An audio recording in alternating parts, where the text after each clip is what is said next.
and welcome to another special edition of Bars with your man AJ Throwback. TT in the building. Good morning. We got our first special guest in the building. What's happening?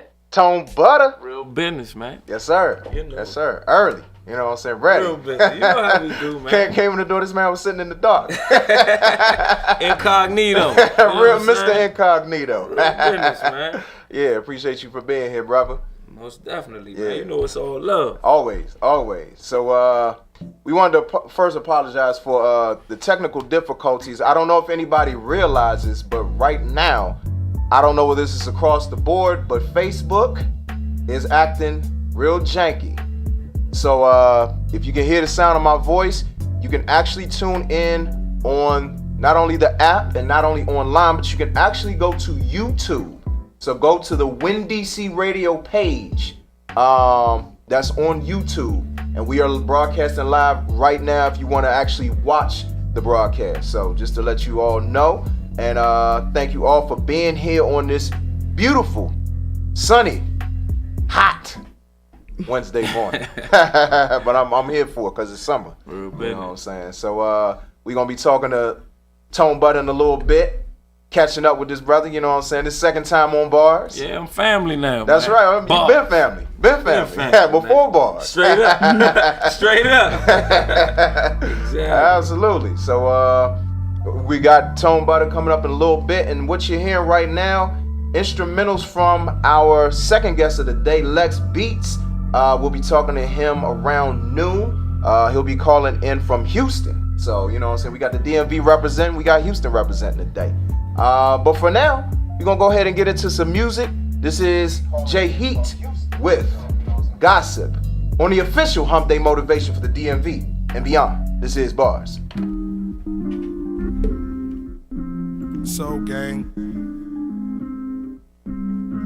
J Heat, hustle every anything.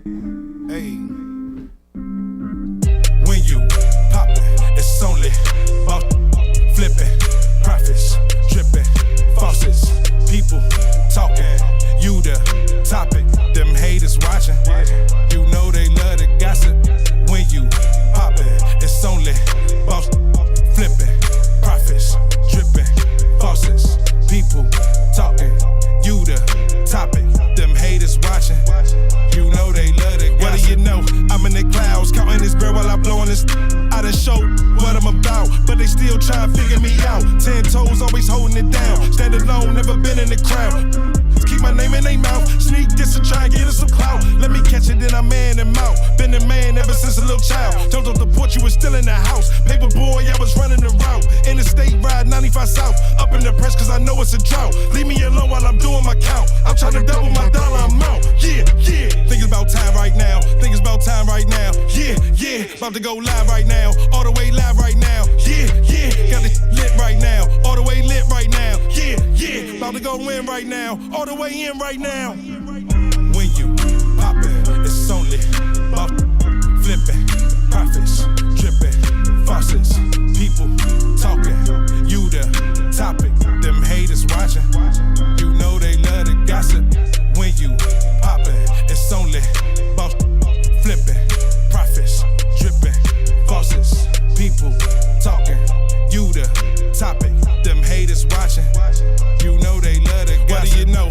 I'm in the clouds, getting some while I blow on this. I know that's your girl and y'all made a vow, but I cannot help if she digging my style. She with me cause I keep it 1,000. Marry the game, I ain't walking the aisle. Getting money, yeah, I let that pile. Part of me while I loosen my bowels. Soul gang do this shit from the ground. Only rule, ain't no fake allowed. All kings, only goal is the crown. Watch for these snakes cause these is foul. Same that had said they was down. Lips running, probably made it a mile. Stand up, y'all go ahead and sit down. They gon' be talking about me for a while. Yeah, yeah. Think it's about time right now. Think it's about time right now. Yeah, yeah. About to go live right now. All the way live right now. Yeah, yeah. Got it lit right now. All the way lit right now. Yeah, yeah. About to go in right now. All the way in right now. When you poppin', it's only about flipping, profits dripping, faucets, people talking. You the topic, them haters watching.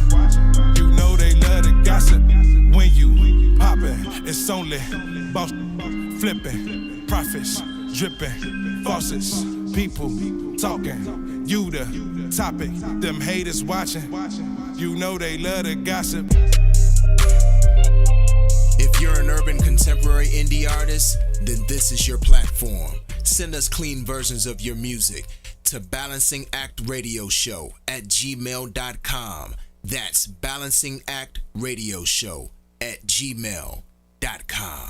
Easy on the track. I've been so many places. Yeah. I've seen so many Well, it started off like any other night till she caught my eyesight. The baddest bitch I ever seen in my life. Now I would go into detail, depict her in words, but nothing that I can say could ever describe her. She was a goddess, plus she had a full-time job, and she stripped on the side to put herself through college. Needless to say, I was rather intrigued. A bad bitch about a hustle, yeah, they captivates me. So after our little chat, she offered me a dance. She could tell I wanted something like the bulge in my pants. I'm like, down, boy, but my cover was blown. I would the box Mike Tyson just to take this bitch home. So she grabbed me by my hand, took me to the private room, and like my mixtape, I knew I'd be coming soon. I walked on in looking straight retarded, and little did she know that I was finished before she started. And around the world, so many girls. Go, go, go, go, go, go, go, girl. Around the world, so many girls. Go, go, go, go, go, go. It's your world. talking ever. Baddest I've seen ever, meaning seen one better. Never. Biggest fit, ridiculous. She killing that pink shit. Keep the latest. Good, it's the greatest. Many perpetrated, bad and bougie, but so basic. If you want it, chase it. Beauty is fleeting time, don't waste it. Been around the world, Hollywood to Hollywood. I'm pushing up on Lil' Mama, we pulling up off this good. Gon' slay her cause I'm a player, I'm doing just what I should. No sipping and that's on pimpin', let's get it understood. Hoes wanna never seen nothing like her. She juicy, you wanna bite her. You like her, you wanna pipe her. You ballin' and pay the piper. Too bad, I'm just a writer. She bad, I'm talking Michael. So fire when you ignite her. Everybody like her. Trick, just wanna wipe her. Overnight her. Birkin bad, white Nike, ayy. Around the world, so many girls. Go, go, go, go, go, go, go, girl. Around the world, so many girls. Go, go, go, go, go, go. It's your world.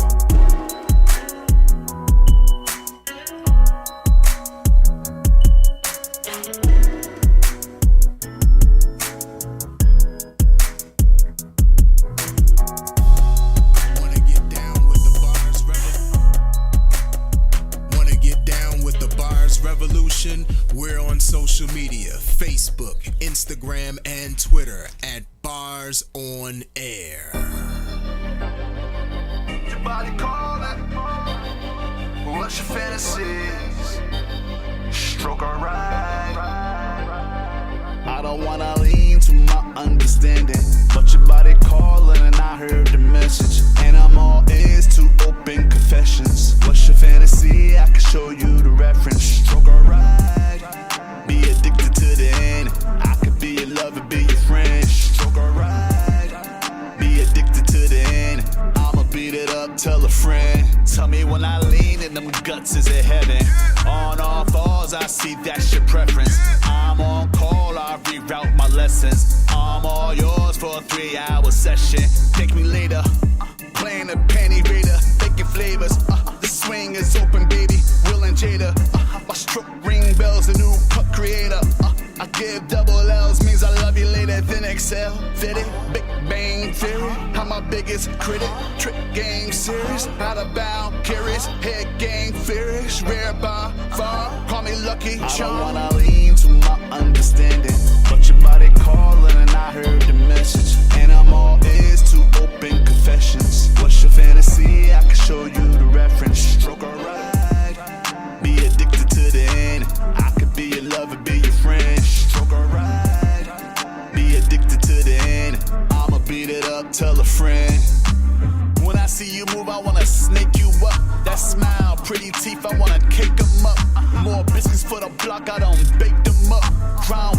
to make you up.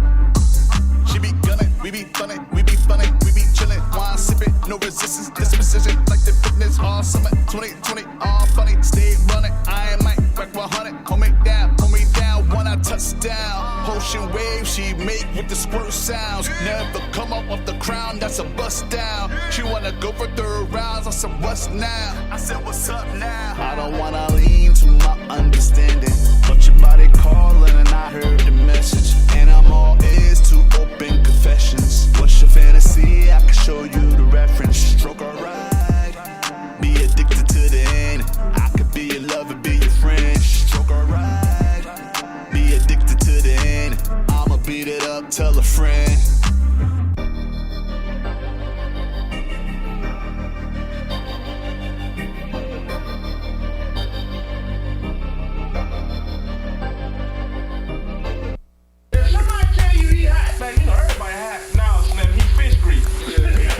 That's how we feel about this track right here. This is the Fish Grease Pick of the Week, only on Bars, on WinDCRadio.com and the WinDC Radio app, powered by GoWin.media. I'm asking you. I'm asking you. I'm asking you. I'm asking you. Loud pack, let's go. 4-5, bend and roll, ice cold, get a coat, roll up, let's smoke. Too much, couldn't go. Eastgate, sell a dope, jump shots, gym class, Gilbo, gym fans. On my ghetto mafia tonight. Salute to Nino and Wicked. Keep your head up. Nothing but them billows.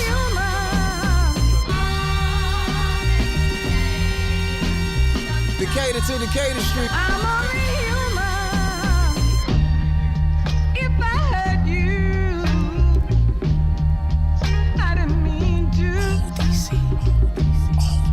If I made you cry, I still love you.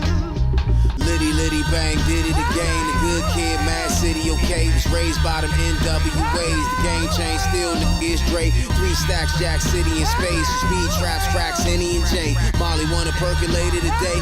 Catch a Z, still the OJ. Waiting on the grill, okay. House party filled, no play. Kim K, damn, give me a break. I've been Tim Slim, the Bannock away. My soul rich trick, triple the feet. I'm old DC, Kennedy Street. A old head with a gun drawn. Only one eye, despicable me. I'm asking you. I'm asking you. I'm asking you. I'm asking you. Loud pack, let's go. 4-5, bend and roll, ice cold, get a coat, roll up, let's smoke. Too much, couldn't cope. 58, selling dope, jump shots, gym class, Gilbo, gym fans. If I hurt you, I'm sorry, baby. I didn't mean to. I'm sorry. If I made you cry, You know I love you. I still love you. Liddy, bang, did it again. The good kid, Mad City, okay. Was raised by them NWAs. The game changed, still is Dre. 3 stacks, Jazz City in space. Speed traps, tracks, Henny and J. Molly wanna percolate it today. Catch a Z, still the OJ. Waiting on the real, okay.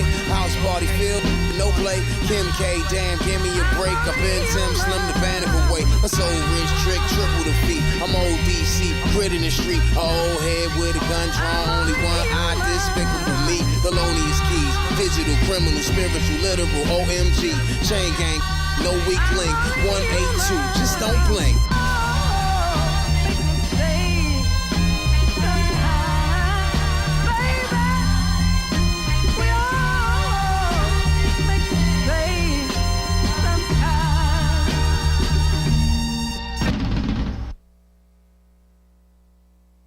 Welcome back to the Balancing Act Radio Show, hosted by AJ Throwback, only on WinDCRadio.com and the WinDC Radio app, powered by GoWin.media. Yeah. That was our fish grease pick of the week. That was the Dirty Church, Tim Hicks with Gilbo. Shout out to my man Tim Hicks, you know what I'm saying? Waiting for that Bullets album to come out, man. You know what I'm saying? I'm real excited about that. Got to actually go to the video premiere for Gilbo, man. That was something to see. Just like all the sights in DC and, you know, being over Banneker, you know what I'm saying? Northeast, Dick Street, you know what I'm saying? So yeah, that's good music right there. Before that, we had my man Naeem Bricks with I Don't Want To. Before that, King Pimpin' featuring Charles Martel with Go Girl, and starting off the set, we had Jay Heat with Gossip. All right, let's go ahead and get into it. Whether they're artists, athletes, entrepreneurs, politicians, activists, or simply folks you need to know, we've got the line to the movers and shakers of DC, Maryland, Virginia, and beyond. This is 15 minutes of game on the Balancing Act Radio Show.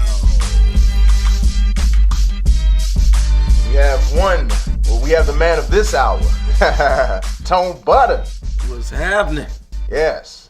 Right back like he left something. You better know it. You better know it. Twice back like Christ back. Hey, there you go. Real there business. you go. There you go. Real I like business. that. I like that. You made that one up? On the spot. Hey, trademark that one. Real business. Yes, sir. So, yeah, man, you've been busy since last time we talked. Man, and it's a blessing to be busy, man. Yeah.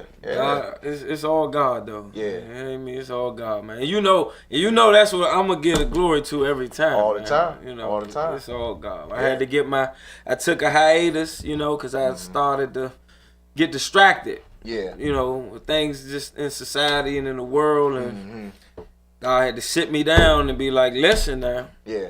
You know, you gonna represent me, then you gonna have to clean your act up. Right. So right. A lot of things got put on hold. You know, man, I couldn't even write. My creativity even was on hold. It went dormant. You know what I mean? Yeah. Until I got myself back right with God. And God said, okay. Yeah. And he sent me right back out to finish what he started, you know? Yeah, absolutely. I mean, you got to do that a lot of times. Like, Right. I mean, God will definitely humble you, Mm-hmm. you know what I'm saying, and put you in that place where, you know, you need to be. Right. You know what I'm saying? Real So, business. yeah. So, speaking of God, preaching. you been you know, like you had a the Millennials Matter Sunday? Oh, at my church. Yeah. Shout out to the Master Child Church, my church family. Yeah. My brothers and sisters in Christ. Yeah, man. Let me Our tell bishop. y'all, man, let me tell y'all, if y'all haven't heard Tone Butta preaching, man, y'all missing something, man.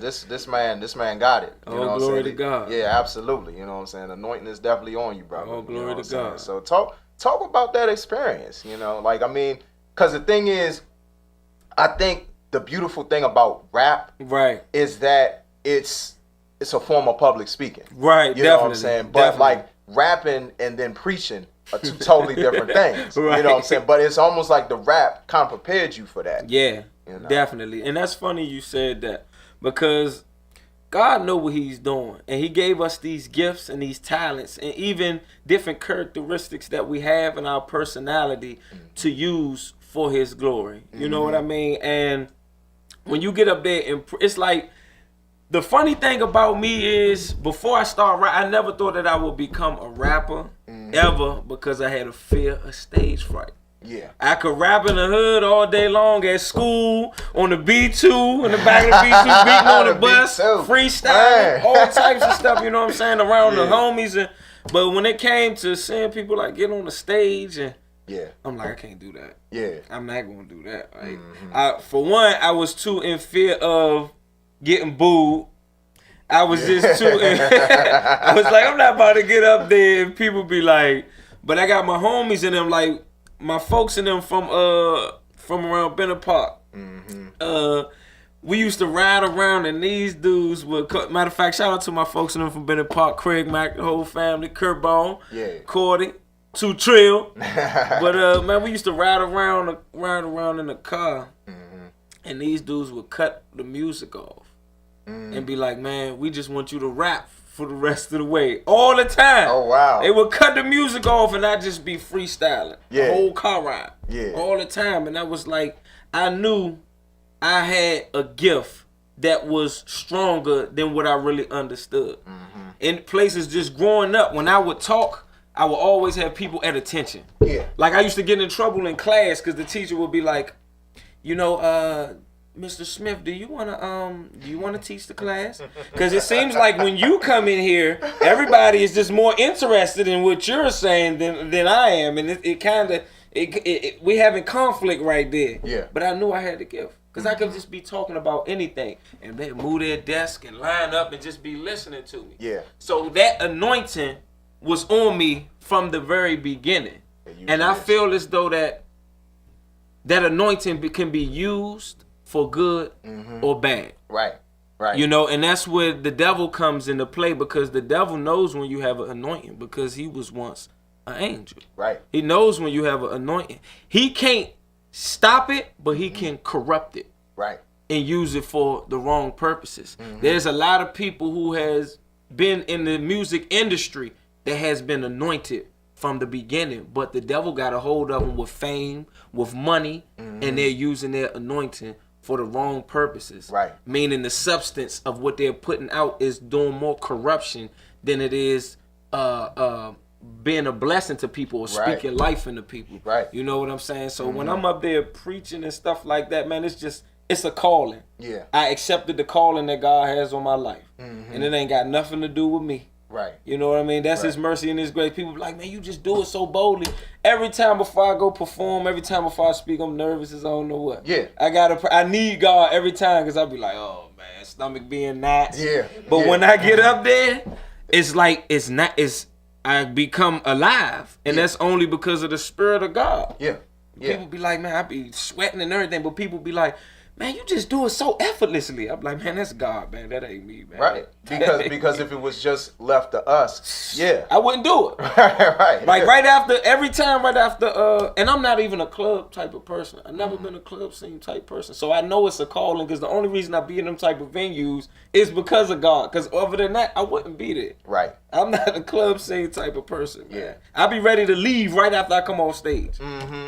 But I know that it's my calling. Yeah. And I am a people person. That's why I said I'm just different. I'm a people's person. But I'm still very, what they say, introverted at the same time. Yeah. You know what I mean? I'm a very private person. I'm real low key. You know what I mean? Yeah. I definitely feel you on that. TT, you wanna ask your question? What's up, TT? Break bread with me. I feel like this is a good time for TT to ask her question. Real goodness. Okay, my question was, what keeps you focused under a lot of pressure? Good question, TT. It all goes, for real, I'm gonna keep it 100. It always goes back to me being focused on God. When I'm focused on God, it's a scripture in the Bible that says, he who keeps his mind on me, I will keep him in perfect peace. I don't care what's going on around me. When I focus on God more than my circumstance, I be at peace. And people will be like, man, if that was me, I'd be going off I'd be doing that. And I'd be like, man, I'm not even feeling like that. I'm not even tripping. They'd be like, nah, you got to be tripping. You got to be feeling. And I'd be like, I'm not. Because I'm not really even focused on that circumstance, because I know God is bigger than that circumstance. Yeah. But when I focus on the circumstance and dwell on the circumstance, oh yeah, that pressure gonna get to me. Oh yeah. I'm gonna fold under that pressure, and I'm gonna give in. I'm gonna entertain what I'm not supposed to entertain. I'm gonna snap. My anger gonna get the best of me. But when I'm focused on God, He keep me at peace. Right. Straight up. Because you don't see anything. I don't pay attention. I don't give in to the devil's tricks and agitations and him trying to provoke me with different situations and through different people. I don't give in. Yeah, because he's going to put it all around you. You know what Right. I'm saying? I mean, that's the thing. It's like a whole bunch of snares around, you know. Always. Always. And God let us know that there's going to be trouble. Yeah. But He said, with me, you're going to overcome them all. I'll bring you through it. That's right. You know what I mean? That's right. Right. So let's talk about some of these things you've been doing lately. You know what I'm saying? So you were on, is it Kazar? Kazar, shout out to Kazar Coleman, filmmaker Kazar Coleman. That's my man. He's a blessing, man. That dude, He's another dude who is very unselfish, always trying to be a blessing to others. Ever since I first met him, man, and I was a part of a couple of his films. He even had my music in one of his films. My song "Dope Jam." Oh yeah, okay. Yeah, he had that joint in one of his films. What else? He Okay, so he just got a TV show called Spotlight of the Month. Right. Out in Fairfax, VA, at the television station. And he hit me up and was like, you know, I want you to be on this segment I got called Born for the Stage. It's the 3rd episode. Okay. And it's just a television show that really displays the talents and the gifts of DMV entrepreneurs, artists, and those who are, you know, making an impact in the film industry, in the music industry, you know, and things of that nature. And he really his thing is, I want y'all to be seen as stars now. Right. I don't want you feel like I want y'all to be seen in the light now. You putting in all this work, y'all grinding, y'all doing hard. I want to give you a platform to really basically big y'all up on what y'all doing and to put y'all in the spot that to let it be known y'all ain't going to be stars, y'all stars now. Right. Because you making a positive impact with your gift and with your talent. Yeah. You know what I mean? Yeah. So he brought me on that joint. And we had an amazing show. And you know, we definitely lifted God up. So that made the show, period. You know what I'm saying? I met some good talents like Kevin Lee. Shout out to Kevin Lee, who's going to be coming on bars soon. November 20th. You know what I'm saying? Shout out to VA.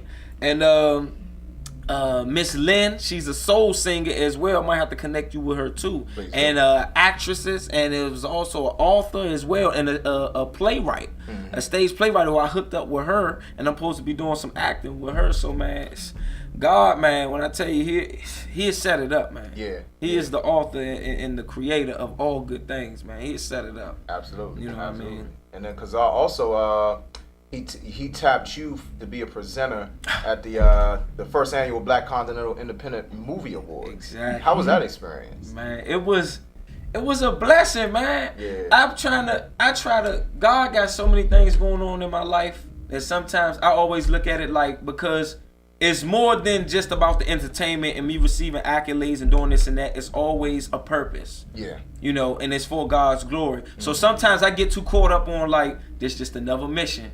And I don't really embrace the process of what God is doing. Right. But because I come from these awards and things and just be like, all right, what's next? Instead of really embracing the moment, because I'm never going to live that moment again. Right. But for real, man, it's just like, wow. Like, God is amazing, man. These opportunities. Like, I got to meet, what's his name? On Saints, Trey Chaney. Yeah, that's what I was about to ask you about. And he doing great things, and me and him, we was networking, so hopefully, you know what I'm saying, something good come out of that. Yeah. You know, he got he on Saints and Sinners. He got a documentary out that Mitch Creedle. You know Mitch Creedle? Shout out to Mitch Creedle too.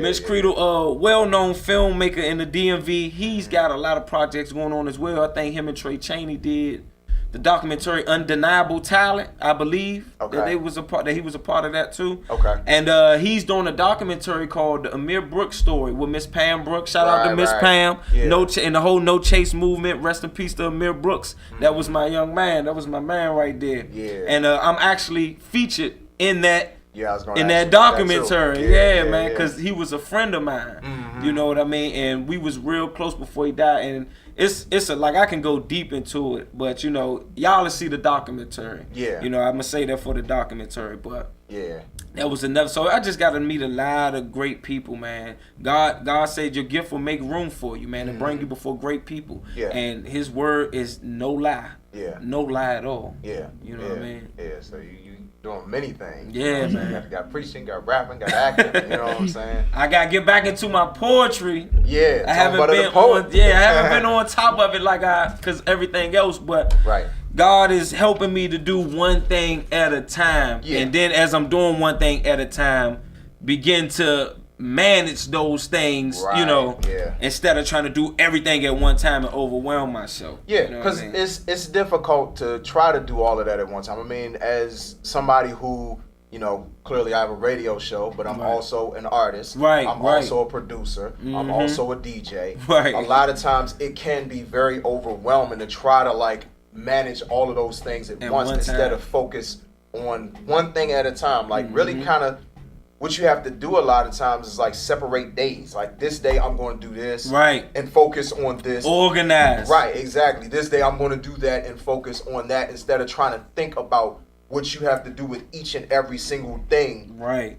Every day. Right. You know what I'm saying? It's like you'll overload yourself and you'll feel overwhelmed. Mm-hmm. You know what I'm saying? But that's the thing when you are focused on God. Right. And you know that He's going to be able to help you to manage all of Yes. that. You know what I'm saying? He is your manager. Right, exactly. You know I what I'm tell saying? people that all the time. Yeah. He's my manager. He's my consultant. He's my promoter. He's all of the above. Right. You feel me? Right. Real Exactly. business. Because Exactly. God is a God of order. So it's like juggling. You know, with juggling, you can't just start off trying to juggle a bunch of bowling pins at one time. You got to start with one. You do two. Right. And then as you go, one at a time, you getting to put them all in motion because now you in order. You got a rhythm going. Right. And then that's just how God working with me. You know That's what I it. mean? That's it. You said the key word rhythm. Real You know what I'm business. saying? Yeah. Oh, you stole my word, keyword. I told him keyword today. You need the bar sample on that joint so you Right. get bar. Bars. Real business. Yeah, man. So you mentioned it, the Amir Brooks story. Right. Talk about the experience of working because Amir Brooks was somebody that was close to you. Right. You know what I'm saying? Like the experience of working on that documentary. It's touching. Yeah. You know, it's very touching. It's sad, but at the same time, it's very empowering and impactful because the movement that his mom has started, based on her taking something that was tragic and turning it into a testimony. Yeah.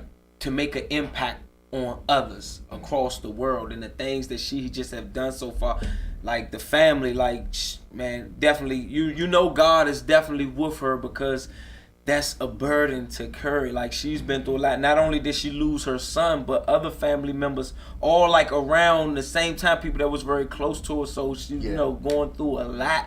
But to carry that, to be able to carry that burden and to do what you're doing, like man, that's not easy. I even though I sympathize, cause he was my friend and I felt it too. But as a mother, I would never know what that feels like to lose your child. Right. You know what I mean? So I, definitely shout out to Miss Pam again. It's all the family know I got much love for them always, man. You know what I mean? Yeah. But it was very touching, and to have to really tell the story, cause I actually I did a poem at his funeral. Okay. And not only did I do a poem, but it's just like I said, the calling that's on my life. Every time I do something, it's always like I end up preaching anyway. I don't care what I'm doing. But I had wrote like a little sermon with my poem, and man, it was like God showed up, man, and that really, whoo, man, that thing, like, cause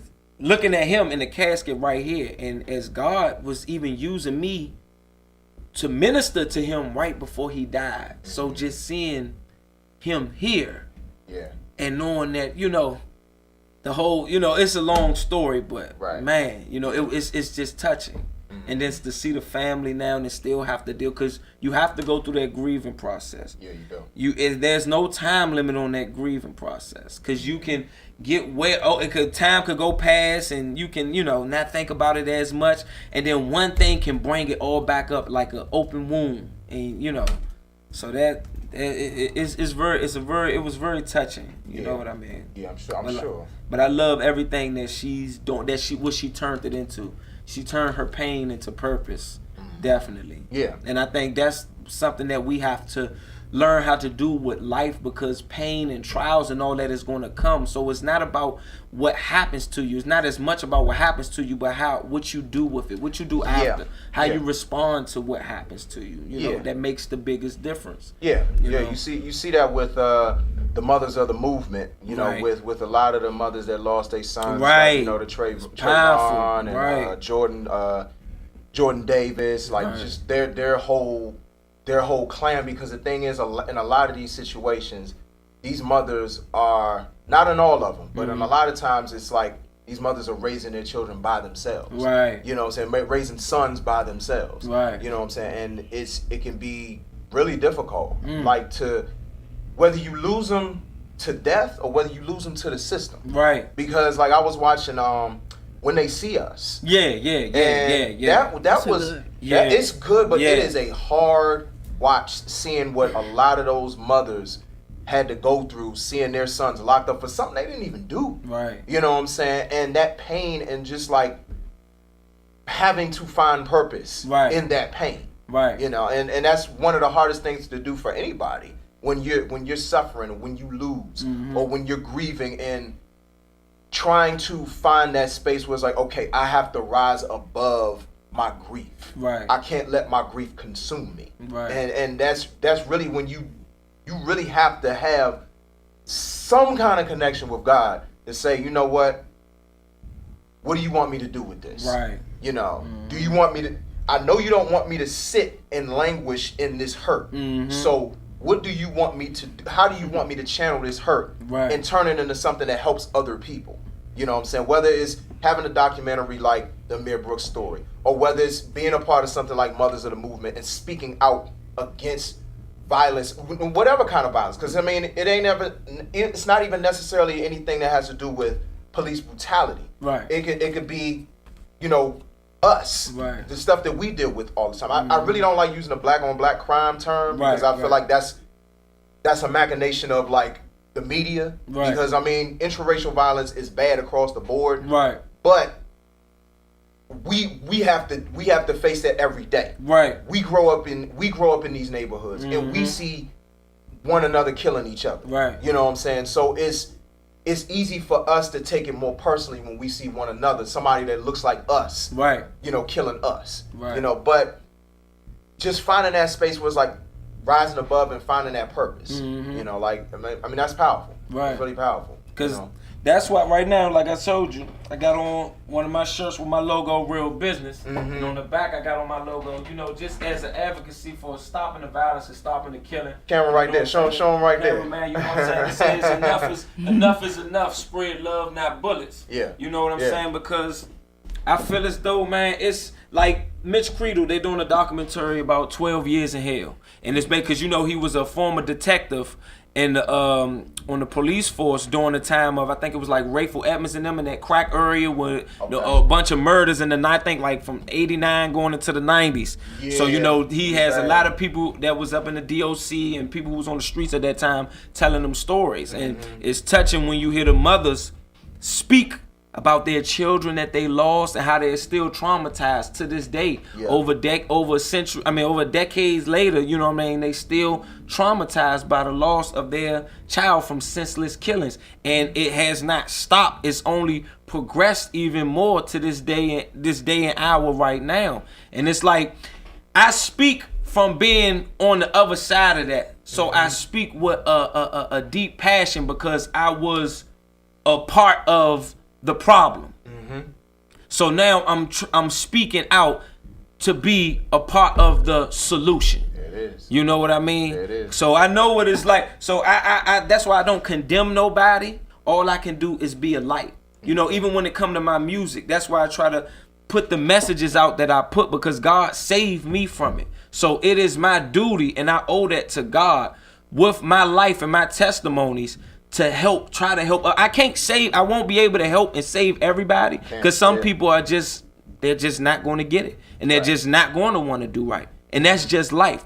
But the ones that I can reach, I'm going to do my best as long as I got breath in my body to do that. Yeah. You know what I mean? Because looking at stuff like the young dude that just got shot over in Southeast, over by Willow Road, Maurice Scott.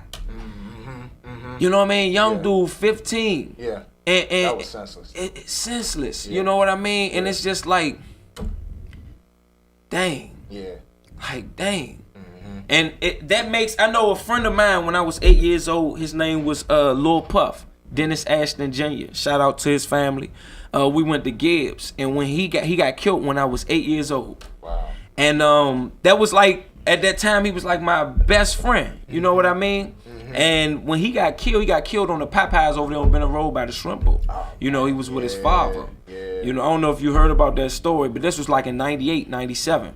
I may have been in college around that time. Yeah, so, you know, when that happened, though, he was like, his grandmother kept him in church and Bible study and stuff like that all the time. So I used to look at that. I used to admire that. I used to go home and ask my father, like, why we don't go to church? And he used to just look at me with, like, kind of like a guilty face, like, man, this little dude coming here asking me why we, you know what I'm saying? But he used to always have us praying every night, you know, following him, you know, get down on y'all knees, come on, we gonna pray. Every night, you know, my father did do that. But when my friend got killed, it traumatized me for a long time. And I always thought, well, if he go to church and he's like into God, and I'm young, I'm 8, you know what I mean? So I'm like, if he's into God, and he died like he got shot in his head, you know what I mean? Wow. So if he died like that, so what is it for me?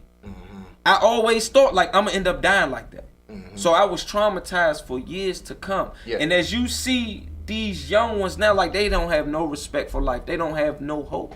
They don't have no hope at all, because look what they see. Look what it's the point we numb to. And I know from just being in the streets and stuff like that, when you see this stuff on a daily basis, you become numb to it. It numbs you. You seeing people get killed, or you the one behind the trigger, you become numb to it. Your heart hardens. And we dealing with a generation of not adults, but kids with cold hearts. Who grow up to be adults. Who grow up to be adults. With cold hearts. With cold hearts. You know what I mean? And it's sad. But all I can do is be a light. All I can do is, I can't say, well, this people ain't doing this and ain't nobody doing. I'm not here to do that. I'm not here to condemn nobody or say what nobody else ain't doing. I'm here to do what I can.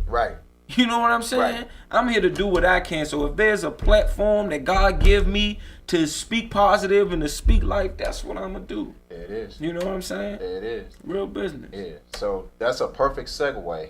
And we're going to close out with this. Perfect segue into your unreleased track. Why the Good Die Young. Yes. Real business. Yeah, I feel like we got an exclusive. You know what I mean? Most definitely you do. I haven't even released it yet.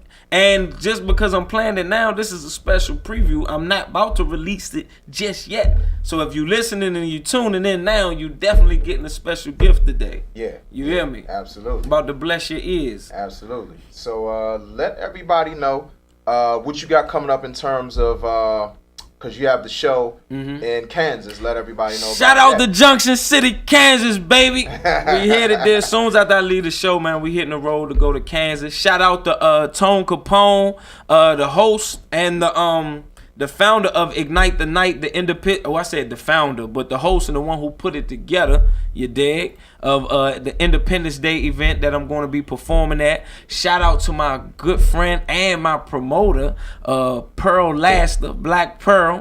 That's my baby right there. She's going to also be on the road with me. Shout out to my cousin, who's also down with the Real Business Organization. In the name of Jesus, you dig? He's going to be on the road with me too. But we about to go out to Junction City, Kansas and do this thing up, man. I'm about to go out there and I'm about to be a light. You know what I'm saying? I'm about to light it up. You know what I'm saying? Hopefully to make a positive impact on all who hears the words that come out of my mouth. You know what I'm saying? You will. It's gonna happen. You know what I'm saying? Real You gotta claim it, man. I receive that. That's right. In Jesus' name, I receive that. You do it all the time, man. Like whether I always say, if you don't get but one person, you succeed. You succeeded. That's real. That's all real. You need is get one person, because you got to look at it like a ripple effect. That one person, you affect them, then they affect somebody else, then they affect somebody else, and it just keeps spreading. Real business. You know what I'm saying? And that's when God's glory is manifested. That's real. Yeah. That's real. I don't know, just to say this real quick, what's funny is,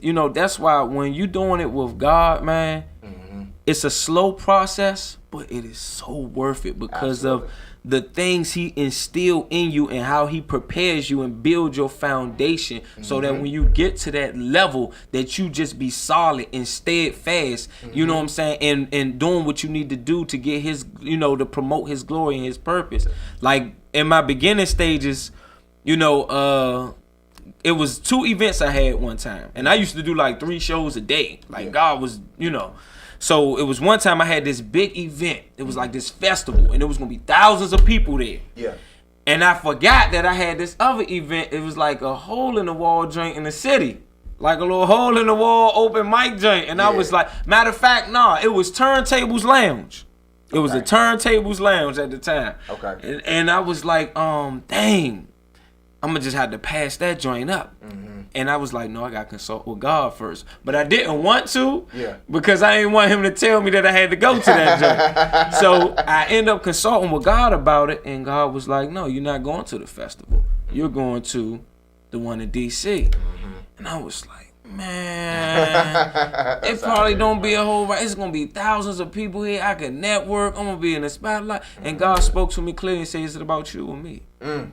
And I had to humble myself right then and there, even though I was still like, a little salty. Dang, man, this was gonna be like my first big festival that was gonna be that large. Right. So I ended up going to the Turntables Lounge that night, and it was like a handful of people in that joint. Yeah. But God just let me know, I don't care what platform I give you. You do what you do. Do what you do, even if it's 4 people in there. Even if it was like 15 to 20,000. There it is. You know what I'm saying? That shows me how grateful you is. If you faithful in the little, because sometimes God just testing you. If you faithful in the little things, then God will make you ruler over much. That's it. He know that you'll be faithful and a good steward over when He give you a big thing. You know what I'm saying? If you can humble yourself on a small level. And when I got in there, and I performed and I did that thing how I do it, with all the passion in me. Right. And the dudes came up to, a bunch of street dudes, they came up to me afterwards and was like, man, I felt like God was talking to you through, talking to me through you, man. Yeah. It was like, man, it was like we came and got a performance in church at the same time. It was like, one dude was like, man, I was on the verge of doing something, but you changed my mind. I forgot what songs I had performed that day. Yeah. I think it was my song called For the Love of Money, and it was something else. And he was like, man, you changed my mind, what you said. And I've been like, trying to pray to God and really trying to get a relationship with him. But hearing you, he was like, man, you really changed my mind. Yeah. And that right there meant more to me than any trophy or accolades that I could have got, or 1,000.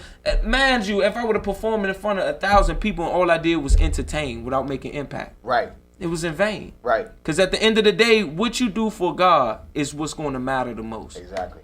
You know what I mean? That's it. So, That's it, man. That's a great story right there, man. Great Real testimony business. right there. So let everybody know where they can, 1, find your music, and 2, where they can connect with you on social media. Man, YouTube, any social media platforms, YouTube, SoundCloud, any music platforms, just go to Tone Butta, TONEBUTTA, or go to Real Business Ministries, and everything gonna pop up. Just put me in Google, Tone Butta, Real Business. Everything about my music gonna pop up. And yeah, man, I just pray that it bless your spirit. You know what I mean? That's right. I got a lot of songs for the ladies coming out. I got a lot of good songs for the ladies, and I'm keeping it decent. Because I'm a man of God at the end of the day. You know what I'm saying? I'm a real dude, but I'm a man of God. And I just, talking about my experiences in relationships, love. You know what I mean? Talking about sex and lust from a educational and an inspirational standpoint, right. And not to glorify the what I want to say, not explicit, but the negative, side of it. Right. You know what I mean? Right. Glorifying that. Yeah. But so y'all be on the lookout for that, man, and definitely stay tuned, cause on Facebook, hit me up at Antonio Joseph Smith. And on Twitter, at Tone Butta, IG at Call Me Tone Butta. Hit me up, follow me, man. I'm always posting uplifting content and especially the Word of God. If you don't like the Word of God, I don't fault you for that. That's you. I still got love for you. Yeah. Don't follow me though if you don't love God, because I'm trying to tell you, I love God a whole lot, and you will find that out quick. Absolutely. So, 1, I want to thank you for coming on again. Man, I want to thank you, man. Absolutely, for man. real, man. Yeah. Like just like I was talking about Kazar, you are another brother, man, with an unselfish heart, and I know that God is going to do more things than you can imagine in your life and the platforms He's going to give you, the people He's going to connect you with, just because of your unselfish heart, man, and you're willing to just serve others and do it. You don't do it to look for things in return. Nope, not at all. You know, not at all. And that's how you know that's also a calling. You know what I mean? That's also a calling, and it may not just be this, but this may be opening the door for what God is going to do in your life. Absolutely. You know what I'm saying? Yeah. Real business. That's why I'm being obedient. And thank you for introducing me to TT, man. TT. TT too cool, man. TT too cool. As soon as I came up in this joint, TT was laid back. I was like, hey, how you doing? Hey, what's up? What's up? So it's like, okay. Yeah. TT the bomb, though. Shout out to TT, man. Real business, man. So, and also, I gotta make sure I shout out Miss Razzle Dazzle. She said, that's dope. Love the shirt, young man. Real business. Shout out to you too, Miss Razzle Dazzle. Miss Razzle Dazzle. And her daddy watching on YouTube Live. You Real know business. Shout out to you too, Pops. Yeah. Real business. God bless y'all both. Absolutely. Shout out also my main man, Calvin Williams of Lush Vibes Radio. He was listening online, now watching on YouTube. So spread the word. Tell people. We on. Yeah, man. You know what I'm saying? We still live, baby. We still live. So I'm going to let you introduce this exclusive. Well, you know, Tone Butter coming in with an exclusive right here, kicking it with the prolific host, AJ Throwback, and my homegirl, TT. Right now, y'all getting into my new unreleased track, Why the Good Die Young. Hope it bless your spirit. Real business. Yes. On the official Hump Day Motivation for the DMV and beyond. This is Bars.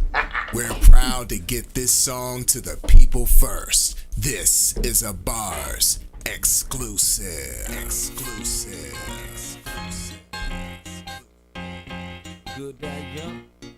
It's about time we shed some light in a dark world. Right. It's about time we speak up and say the lies about Good Die Young.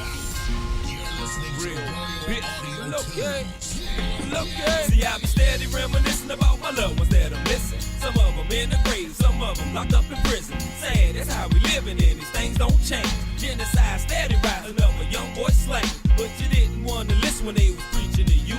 Now your whole family crying, cause you died like a fool. But who's to blame for the tragic of that young boy's life? Mama blame it on the killer, but she ain't raised him right. We all make our own choices, I can't pull no God. Mama never took the chance to introduce him to God. Papa wasn't ever there, so that made things hard.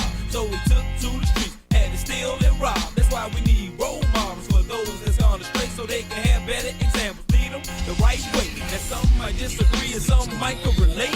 But you better take heed to these words that I say. I hope you listen when I kick it, it don't matter where you're from. If you live by the bullet, then you die by the gun. Got some people's up in heaven, but we all got some. But I'll never understand why the good die young. Hope you listen when I kick it, it don't matter where you're from. If you live by the bullet, then you die by the gun. Got some people's up in heaven, but we all got some. But I'll never understand why the good die young. Some days I sit back in my room and just think, like, dang, man, I need to pour me a drink. Cause I'm tired of feeling the sorrow. Nothing promised tomorrow. Can't solve my problems with bottles or blowing pack out my nostril. Jesus want me to follow. I'm constantly reading my Bible. The devil plotting against me, but please don't let him get me. Praying, hoping you hear me. So much death in my city. Hearts they grown cold. Ain't no mercy or pity. Ain't no love, you hear me? They don't want no pop. My heart's still hurting since they killed my main man Bob. It's so hard trying to cope with the same old thing. Police killed my little man. He was just 17. So we scream no chase for the sake of his name. Ain't no justice in the system, but we're still locked in chains. It's a shame how my brothers kill each other for loot. Or what a blunder and it's just how they do. Yet it's strange how we disagree and run from the truth. They say black lives matter, yeah, it matter to who? My people die from lack of knowledge, yeah, you heard what I said. How we gonna stand up if we keep breaking our legs? Tired of seeing my black brothers get shot in the head by another black brother who done left them for dead. I'm just praying for better days to see my people as one. But if you live by the bullet, then you die by the gun. I hope you listen when I kick it, it don't matter where you're from. If you live by the bullet, then you die by the gun. Got some people's up in heaven, but we all got some. But I'll never understand why the good die young. Hope you listen when I kick it, it don't matter where you're from. If you live by the bullet, then you die by the gun. Got some people's up in heaven, but we all got some. But I'll never understand More topics, more segments, more music means more bars after this. When DC Radio brings to you the app. Yes, the app is now available on your Google Play and your App Store, on your iPhone or your Android, any of your pads that you might be using. Be it if it's an iPad, iPad mini, or if you have a Samsung Note, doesn't matter what you have, any mobile device, you can get the app so you can listen where you're at to Win DC Radio.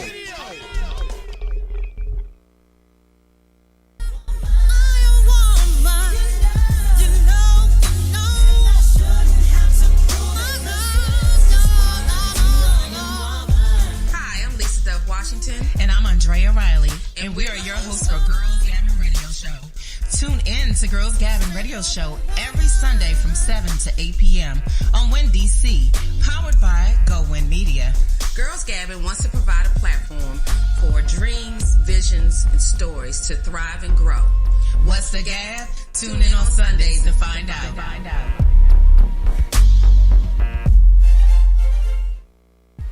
Foreplay the Orgasm Show. I am your host, Hot Toddy, along with the Turn Up team, Miss Lolly and Showtime. Foreplay the Orgasm Show is each and every Tuesday night from 8 to 10, bringing you the sexy slow jams with very adult interactive conversation, only on Win DC Radio.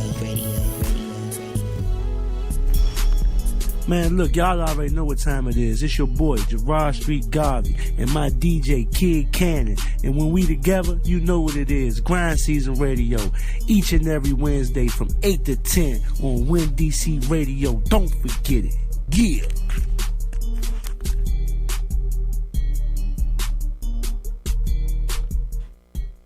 We hope you didn't go too far. It's time for the second hour of the Balancing Act Radio Show, hosted by AJ Throwback, only on WinDCRadio.com and the WinDC Radio app, powered by GoWin.media. Yeah. Welcome back. Hour number 2, bars. AJ Throwback. TT. Good afternoon. Tone Butter still sitting with us. I'm still here, man. Still here. Ain't going nowhere yet. Yeah, while we waiting for our second guest of the day to call in. So I wanted to read a couple of the comments on air. Okay. You know what I'm saying? Shout out once again to Calvin Williams. He said, I'm really feeling Tone Butter's energy and his message, real business. And also said, definitely feeling that song as well. And then Miss Razzle Dazzle said, dope song. 5 emojis. Real business. You know what I'm saying? So appreciate that, you Calvin. official, brother. Appreciate that, Miss Razzle Dazzle. God be the glory. Yeah. Most definitely. Yeah. To God be the glory. Absolutely. So while we wait, I think this actually, let me find the drop so I can do this right here. It tastes just like it smells. Delicious. Before you take that long-awaited break and get your grub on, come and get a hefty helping of life and laughter, courtesy of stories about our beloved Team Bars El Capitan. It's time for luncheon with the missus, only on bars. Right around the lunch hour, you know what I mean? Yeah, I got a taste for some wings. I'm hungry as a mug, man. Hey, I need to eat breakfast. Oh man, I had to get here. Yeah. I had to eat something before I came here, man. You know what I'm saying? I just had some peanuts. That was about it. but I'm good. Real bitter. Yeah, man. So me and the missus, we had a good little weekend this past weekend. So baby boy was with his grandfather for the first time. And like overnight, you know what I'm saying? Like he'd been around my father like all the time, but like actually spending the night, this is his first time, so he had a good little time. Got to spend some time with his grandfather, his great uncle, his great grandmother. You know what I'm saying? That's a blessing, man. Yeah, we had some time to ourselves. But what's funny is I actually went out on Saturday. Right. So Ransom, that was on Breakout. Yeah. What's up? Yeah. He actually about to get married. For real? Yeah. Congratulations, homie. Yeah. Congratulations. 2 weeks from today, he'll be getting married. Praise God, man. Yeah, absolutely. So he been with his woman for 14 years. You know what I'm saying? Yeah. But what he always said to her was, I want to make sure like everything's in order before I commit. Like you can leave if you want. Right. You know what I'm saying? But I'm not going to get married until I have everything I need to have in order to make sure like I take care of you, take care of our family, be able to be good. Right. You know what I'm saying? Because I mean that's an undertaking. That's good, man. Because he didn't want to bring her into no toxic situation. Exactly. So he was considerate enough to say, before I bring you in, I want to prepare this place for you. I want to prepare. You know what I mean? That's what's up. Yeah, absolutely. So that's what's up, man. So one of the things was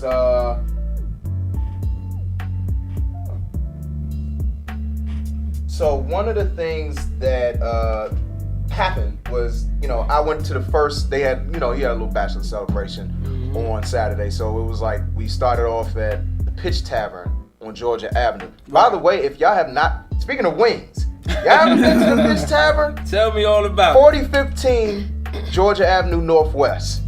Best Pitch Tavern. The Pitch Tavern, black owned. I think my sister just went there. Yeah. I think they went, do they be having brunch? I think they do. I think she just went there. That sounds familiar though, but they got the best wings. Best wings. Oh my gosh. I'm going to try them out. Yeah. Now, granted, I don't eat the ones with sauce because most of the ones with sauce got sugar in them. Right. You know what I'm saying? But I had the lemon pepper wings, and my goodness, man. I'm about to go check them out. Yeah. I'm gonna be like, man, look, AJ Throwback sent me here, man. Yeah. Wings better be on point, man. Yeah. Oh yeah, they on point. Trust me. Trust me. Check them drinks out, man. So we went there. We started off there. Oh, give me 1 second. I'm sorry. My second guest, he hit me. He needed a little time, so this actually kind of works out. So we went to the Pitch Tavern, and then we went to this place called the Players Club. Right. It's actually like a little game room right there, like 14th, and I want to say right there, 14th and Rhode Island. Like there's a Shake Shack, and then right next door you got the Players Club. So did you have to tell wifey you was going to the Players Club? Well, she knew what the Players Club was. Okay. She knew it wasn't, you know, it wasn't no crazy stuff. You know, I explained it to her. You know what I'm saying? But then I know you had to explain that to her. Like, listen, boo, listen. Hear me out. Yeah. So, but then after that, they went to stadium. Right. And so I was like, yeah, nah, I'm good. Smart man. Yeah, because I'm gonna be honest. Like, and this is one of the things. This is where the missus comes in because I've never been a strip club person. Right. You know what I'm saying? Yeah, me even for real. I feel like it's pointless. Right. You know what I'm saying? Like, first and foremost, I'm married. Right. You know what I'm saying? Second of all, I'm gonna pay to see something. Right. That I got at home. I got it house. Wow. Exactly. I'm good. I'm good on that. I respect that, man. Yeah. You know. Don't put yourself in position. Like, why put yourself in a position to end up doing wrong when you already, it's foolish to me. It's foolish to me. Don't put yourself, sometimes we make our worst mistake by putting ourselves in the wrong positions. Right. And you do it to ourselves and they get mad at other people. You know what I mean? Don't put yourself in that position to lose something good. Right. Something good, because I think that hurts us more than anything. It's not a heartbreak hurt. Yeah. But to mess up something good,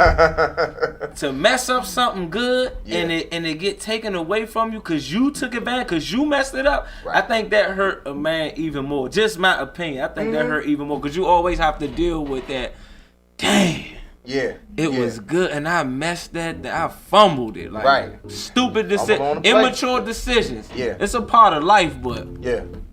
Man. Yeah. I mean, and the thing is, it's like, it's that. And then it's also like the vibe, because this is where the missus coming. So we were having a conversation about strip clubs. Right. Because she was saying how she went to like a strip club one time and it was like guys. And she was like, if I'm gonna go to a strip club, I'm gonna go to the ones with the girls. Because the guys are just corny anyway. You know what I'm saying? That's number one. But then number two, like the thirst level of the people that's there. Like at the guy strip club, clearly I've never been to a guy strip club. You know what I'm saying? But you know, but the thing is, it's like anytime like I've seen stuff like that on TV, I'm like, it ain't even the same. Like, first and foremost, and I'm just keeping it 100. Right. Women are more sensual than guys anyway. Right. You know what I'm saying? So they can sell the fantasy a little bit better. That's number one. Number two, the thirst level when it comes to women in strip clubs with guys, it's just like it's so like, oh my gosh, like look at what you doing for this dude. But it's the same thing with guys in strip clubs with women. It's like, dude, like I don't think no married couple should be. I mean, that's just I won't put it like this. I can't speak for other people. I won't be going to no strip club when I get married, and my wife definitely ain't going to no strip club. I don't know what they do in the guy future Jones Mrs. Tone Butter. You have been warned. You is not going. Period. I think that's what they say. Period. Not period. Period. Period. Yeah, you was not going. You don't play them type of games. It's just like, I mean, I don't know. It's just not really my thing. You know what I'm saying? But I mean, hey, to each his or her own. To each his own. You know what I'm saying? But you know, we were having a conversation about that. But we had many a conversations. Another thing we were talking about, and this always seems to come up, is Beyonce. You know, Beyonce came up in like really. I want to say Beyonce came up before the strip club conversation. But the thing we were talking about was the whole hoopla about her remaking Before I Let Go. Right. And the thing is, at first I'm not gonna lie, I wasn't feeling it. Right. You know what I'm saying? But then it grew on me. And part of the reason it grew on me was because of my son. We went in the car one day and it came on. He was just like getting it. He was getting it. I'm like, I'm like listening to it. But I get to the part after the bridge, like after she does the bridge, and she adds her own element to the song. Right. And I was like, okay, I like this part. Like this is the part. This is like, you know how they talk about the break? Right. And like taking a break from a hip hop song. I'm like, this is the break, even though there's no real break. But this is the get down part. Right. You know what I'm saying? When she get on her swag and start talking to her, you know, Beyonce stuff, it's like, yeah, okay, I may have slept on this joint a little bit. And then she got the little Louisiana bounce to it and everything. It's just, I think people get caught up in the fact that they think that she's trying to best Frankie Beverly's version. When Frankie Beverly even came out in support of her version, saying like, she did a good job. That's like music, what y'all man. Right. That's been music from the beginning. Right. That's in rap. That's in singing. That's in. He getting paid more money from that. Right. Exactly. But it ain't even about the money. It's just about the artistry. It's like the soul artistry, the singers exposure. done it. Like like Harold Melvin and the Blue Notes when he did "I Miss You," and then David Ruffin did the joint too. David Ruffin to me bodied it better than Harold Melvin and the Blue Notes. But that's hey look, I'm a David Ruffin fan. We could go you ain't hear that joke? No. You gotta go check it out. Right after the show, go check it out. Cause David Ruffin was like he was crying and it's just the passion, that swag that only he brings to it. Just like how Beyonce did her thing. You know what I'm saying? Yeah. It ain't no different than when rappers do covers of other people's songs. Right. Like Lil Wayne, they got on plenty of other people's songs and bodied it to where people thought it was Lil Wayne's song and it wasn't theirs. But it ain't no beef. It's just artistry. It's just a part of the music. You know what I'm saying? Exactly. Like for real, I wasn't gonna share this, but we actually shout out to Bishop Wall, who is a Christian gospel artist that I'm affiliated with, and he's also family as well. And shout out to Eric Spearfingers Washington. He's actually our producer and our engineer. So I thank God for both of them fellas. But we're working on a track right now, and it's a cover for Before I Let Go. But it's kind of a go-go gospel version. Okay. Yeah, so be on the lookout for that. Tone Butter, Bishop Wall, produced by Eric Spearfingers Washington, Before I Let Go. You know what I'm saying? The go-go gospel version. So yeah, man, I'm gonna be on that joint spitting bars. Yeah. You know what I'm saying? Yeah. Holy hot fire. You know what I'm saying? And yeah, we gonna rock that joint. But it's all in the music. I like it. She brought that Louisiana style, cause that's bounce music. That she did it in like a bounce version. That's like the bounce music from Louisiana. Exactly. You know what I'm saying? And to me, that's creative. I like that. Music is all about creativity and putting this together and putting this together. Ain't no wrong or right way to make music, man. Right. It's about bringing your own thing to the table. And if you can take something from here and take something from there and add your twist to it, do your thing. Right. You know what I'm saying? Right. It's what it is. People get so traditional sometimes and feel like if you step out of the box or go out of the ordinary what's being done, like it's a problem. But that's music. You always gotta step out of the box and go out of the what's been done for so long, or the ordinary, or do something new. Right. So, you know what I'm saying? To bring a change or to spark something new. Right. You know what I'm saying? Exactly. I dig it. I think it's cool. You know what I'm saying? I think it's cool. Yeah, I mean, like I said, at first I wasn't like a huge fan, but then I kept listening to it. I was like, you know what? This is necessary. Right. You know, this is necessary in this moment because a lot of people wouldn't have even known about Frankie Beverly. Right. And like, believe it or not, many times they played it at family reunions, weddings, parties, you know, and close out. Like, that's my closeout song right there. Especially the younger generation. Yeah. Younger generation probably had no clue who Frankie Beverly and Maze is. But since Beyonce did it, I bet you they know now. I bet you his views then went up on YouTube and all of that. Them trying to figure out where she done got that song from. I guarantee it. You know what I'm saying? So that just gave him a new audience. Right. You know what I'm saying? Exactly. But you know, I never been a big Beyonce fan either. I respect her artistry and that she is a dynamic performer and everything. But I mean, I never been a big, Beyonce, yeah. Right. I'm just different. Yeah. I'm more into the oldies and soul. Don't get me started. You know what I'm saying? Yeah, don't get her fired up. Yeah, I'm different, like. You know. All right, we got our second guest calling in. Lex Beatz. What's up, AJ? What's going on? How you feeling, brother? Good, you man? How you been? I've been good, man. Good, man. Welcome to Bars, man. Thank you, appreciate it, bro. Thanks for having me. Absolutely.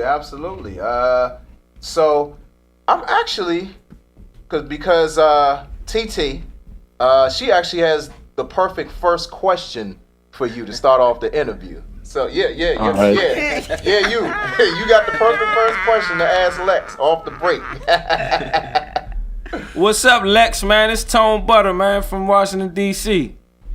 What's up, man? Ain't What's too up, much, bro? man. Nice to meet you. Most definitely, man. Yeah, gotta let everybody know Lex Beatz representing Houston. You know what I'm saying? Shout out to Houston. Houston in the building. Yes, sir. Yeah. Hey, downtown Houston be popping too, man. When I was down there, I got in a lot of good trouble. Before I got saved. Got a lot of good trouble down there. Hey, you can find good trouble anywhere you look for it, bro. You ain't lying. Yeah, man. So, TT, you go ahead and ask the first question. Okay, so my first question for you is, what is it about music that got your attention? Let's see.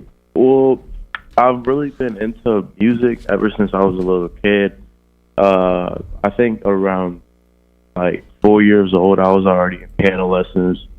Because over in Mexico, it's just kind of like a cultural thing. Like you always start playing something like since you're young, like either playing the guitar, or you playing the piano.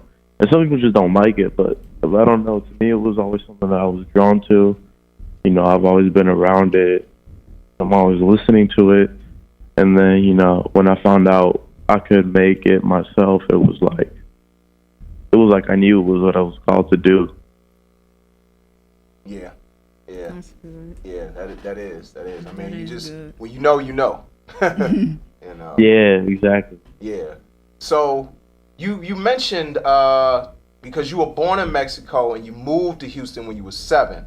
Yeah. Yeah. So what was like the change in culture specifically when it came to music from moving from Mexico to Houston in terms of like what you were exposed to in Mexico versus like what you came into, or like what was like the predominant music you heard coming to Houston for the first time?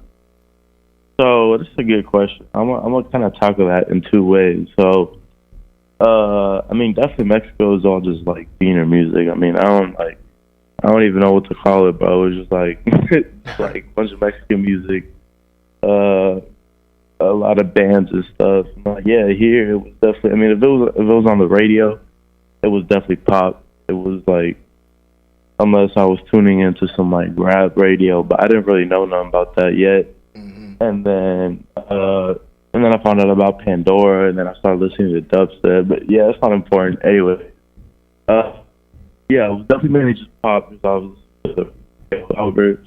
You asked about kind of like the change from Mexico to USA, and bro, it was definitely a really difficult change. Like everything was different. I mean, it was coming from a third world country to a first, right? And I was only 7, so it was like seeing a whole world that I didn't even know existed, right? Like, and I didn't speak English either, so trying to connect with these people over here was difficult. So really, what happened was I kind of grew to hate. I don't sound bad, but I kind of grew to hate white people. Well, I was around 7, right? So it's okay. Like, but I'd go to the playground and all these white boys would just start bullying me because I don't know any English and stuff. So yeah, it was definitely tough at first. But yeah, I mean, music related, I was definitely just listening to pop, and then later I got into Eminem and who else? Kanye at the time, stuff like that, and that's when I first started getting into rap. Yeah. Snoop Dogg definitely too. I was listening to Snoop Dogg over in Mexico. I was actually listening to Snoop Dogg in Mexico, bro. They banging Snoop Dogg over in Mexico? That's what they doing over? I gotta come to Mexico, man.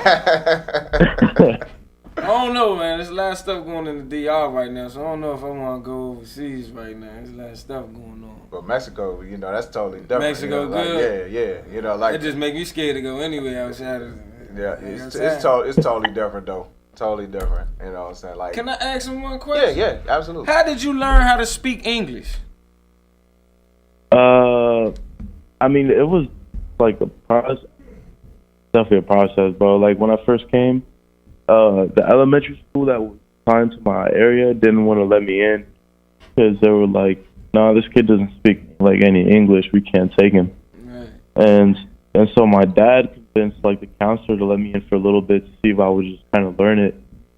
And like, I'd say within like a month, I don't even know, because I wouldn't speak to anyone, right? But like within a month, some dude started ringing my doorbell at my house, and it was some kid from down the street who like recognized me from school, and he was like, "Yo, you trying to go outside and play?" And my parents said that I started talking to him in English, like just fluent.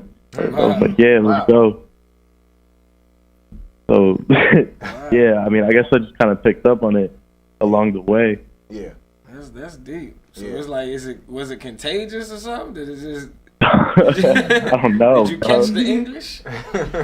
That's tight, man. That's tight. Like almost like out of necessity, like you just knew. Yeah, exactly. Yeah, like you knew, like in order to really, I guess, fit in and kind of break out of that shell, like it was something you would have had to do, especially like to connect with other kids, Exactly. Yeah. Yeah. I mean, I've never gone through a cultural shock like that. Probably the closest thing I've ever gone through like that was going to school in New York and being from DC and playing DC go-go music for them for the first time. And they was like, "What the hell is this?" You know what I'm saying? Make you feel like you in the third world. Right. Or like I'm from one. I'm like, man, what is? I'm like, dang, is it that bad? Like, so. But I mean, that's probably the closest cultural shock or change that I've had to go through. So I can't even imagine trying to speak another language. But if you want to look at it in a way of music supposedly being a universal language, but sometimes it's not. Right. And that was one of those instances. And language, it can be the same way, but like finding that common ground is definitely an important thing. And I'm sure for you, Lex, I'm sure like a lot of that ended up being through music, like finding that common ground with moving to. Right. Yeah. Definitely when I started getting into rap, it was like I liked kind of the counterculture aspect to it.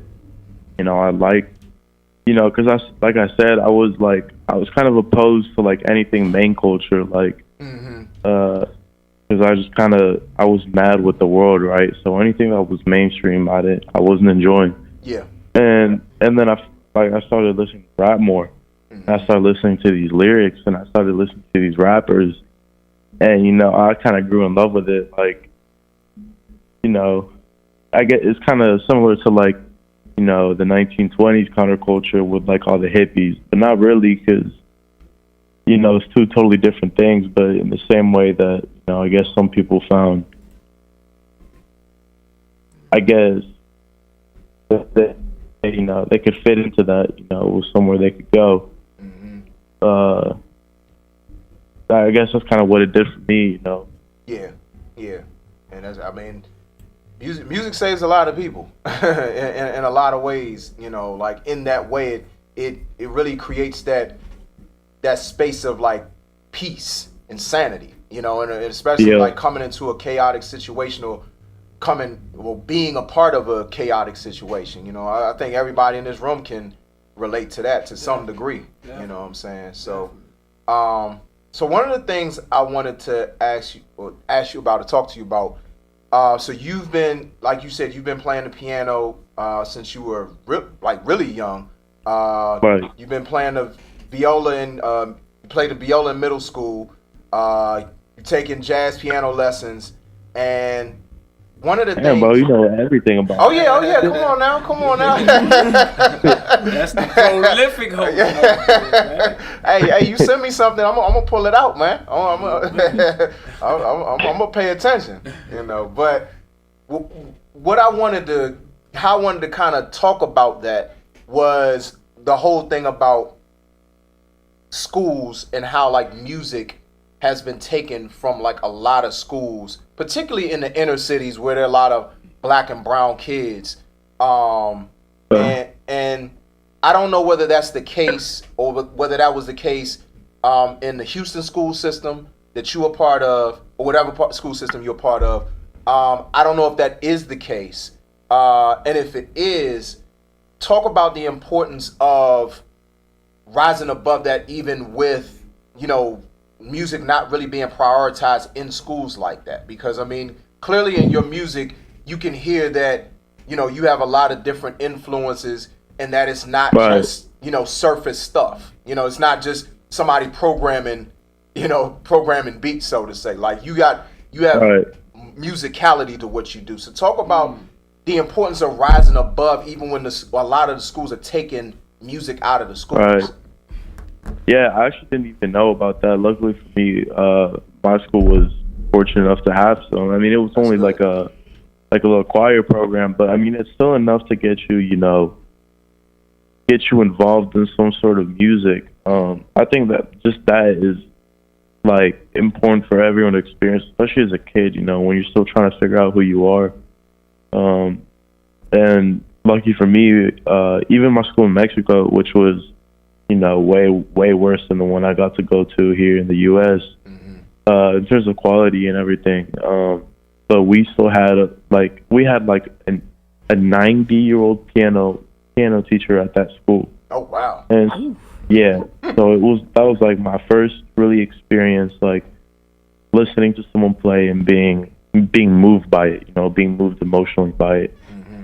So I think just having that experience of knowing what music can do and what music can sound like, especially when you're playing it, you know, it's different when you're listening to someone play it and then you go and you play it yourself. Yeah.